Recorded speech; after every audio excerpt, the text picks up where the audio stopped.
Hello friends, मैं दीपक कुमार आर्य। स्वागत है आप सभी को हमारे YouTube channel Arya teaching point में। आज हम लोग क्लास 10th एनसीईआरटी के एक्सरसाइज 5.1 को डिस्कस करेंगे।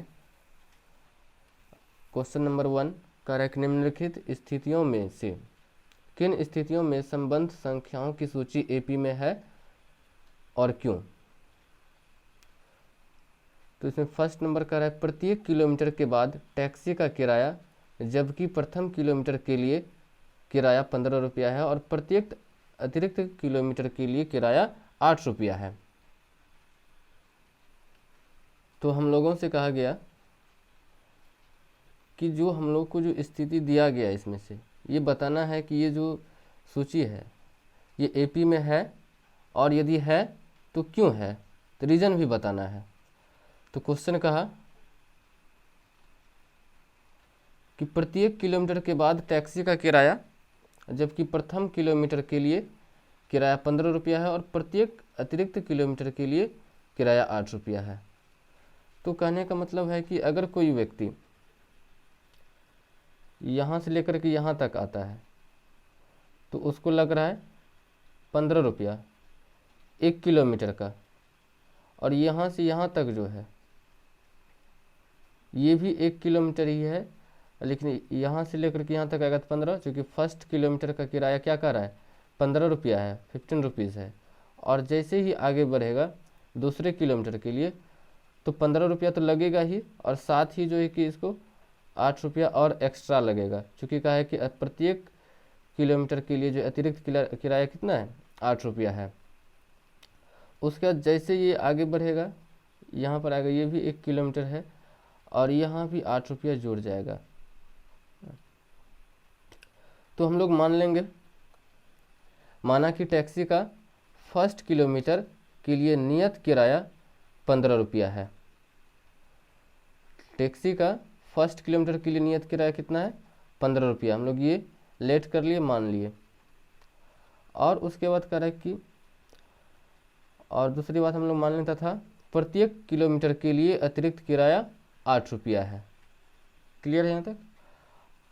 और फर्स्ट किलोमीटर के लिए टैक्सी का किराया कितना 15 रुपया है, और दूसरे किलोमीटर के लिए क्या हो जाएगा, सेकेंड किलोमीटर के लिए टैक्सी का किराया हो जाएगा 15 + 8, क्योंकि दूसरे किलोमीटर के लिए जितना आगे वो जाएगा पर किलोमीटर 8 रुपया बढ़ता चला जाएगा।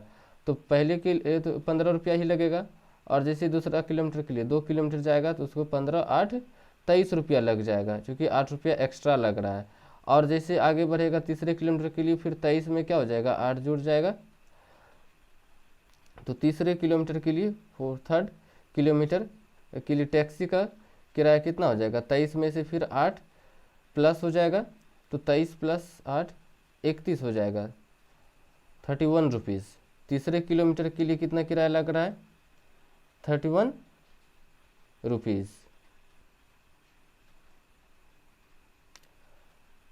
और फिर चौथे किलोमीटर के लिए कितना लग जाएगा, तो फिर 31 में से 8 प्लस हो जाएगा, तो 39 रुपीज़ लग जाएगा। क्लियर है फ्रेंड्स यहाँ तक। तो इस तरह से हम लोग देख रहे हैं क्या 15, 23, 31, 39 इस तरह का एक सीरीज बन रहा है, एक तरह क्या बन रहा है सीरीज बन रहा है। हम लोग को ये पता नहीं है कि ये एपी में है या फिर नहीं है, लेकिन इतना जान रहे हैं कि ये क्या चीज़ बन रहा है 15, 23, 31 और 39, ये एक सीरीज बन रहा है।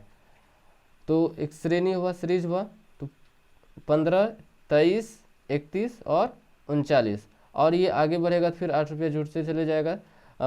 5 किलोमीटर जाएगा तो 39 में से फिर 8 जुड़ जाएगा, इस तरह से बढ़ते चला जाएगा। तो इस तरह से एक सीरीज बन गया। तो यहाँ पर हम लोग क्या देखते हैं हियर A1, चूँकि एपी में जो प्रथम पद होता है उसको हम लोग फर्स्ट टर्म को A1 से रिप्रेजेंट करते हैं। तो A1 हो गया 15, और A2 हो जाएगा 23, और A3 हो जाएगा 31 एंड A4 हो जाएगा 39। तो इतना चीज़ हम लोग को पता चल गया। उसके बाद हम लोग यहाँ से निकाल लेंगे कॉमन डिफरेंस, सार्व अंतर, जिसको D से रिप्रेजेंट करते हैं हम लोग, क्योंकि यहाँ पे इस श्रेणी में, इस सीरीज में हर जगह देखेंगे क्या कि अगर कॉमन डिफरेंस सार्व अंतर अगर समान आ जाता है तो फिर ये एपी में होगा। अगर ये कॉमन डिफरेंस समान नहीं होगा, सेम नहीं होगा, तो फिर ये एपी में नहीं होगा। तो हम लोग D1 चेक करते हैं। D1 सार्व अंतर कॉमन डिफरेंस निकालने का क्या फॉर्मूला है? A2 minus A1। चूँकि हम लोग फर्स्ट डिफरेंस को देख रहे हैं इसीलिए D1 लिखे हैं। सार्व अंतर कॉमन डिफरेंस D1 ले रहे हैं तो A2 माइनस A1 हो जाएगा। तो A2 माइनस A1, A2 कितना है? 23 है और A1 कितना है? 15 है। 23 में से 15 घट जाएगा तो बचेगा 8। उसके बाद D2 लेंगे हम लोग, D2 लेंगे तो ये हो जाएगा A3 माइनस A2। A3 है कितना? 31 और A2 है 23। जब हम लोग 31 में से 23 को माइनस करेंगे तो बच जाएगा 8।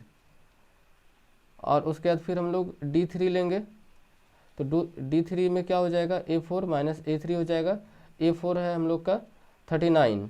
A4 कितना है? 39 है और A3 कितना है? 31 है। जब हम लोग 39 में से 31 को माइनस करेंगे तो बच जाएगा 8। तो यहाँ पर हम लोग क्या देख रहे हैं कि D का वैल्यू भी D1 D2 D3 सबका वैल्यू क्या आ रहा है? 8 आ रहा है, यानी कि सेम आ रहा है। तो कॉमन डिफरेंस सार्व अंतर क्या है? सबका समान है। तो चूँकि सार्व अंतर D समान है इसीलिए यह श्रेणी क्या चीज़ में है? एपी में है। तो दोस्तों यदि आप लोगों को वीडियो पसंद आया होगा तो लाइक शेयर सब्सक्राइब कर दीजिएगा। इसके लिए बहुत बहुत धन्यवाद। अपना ध्यान रखिए, केयर कीजिए। Thank you, take care, bye.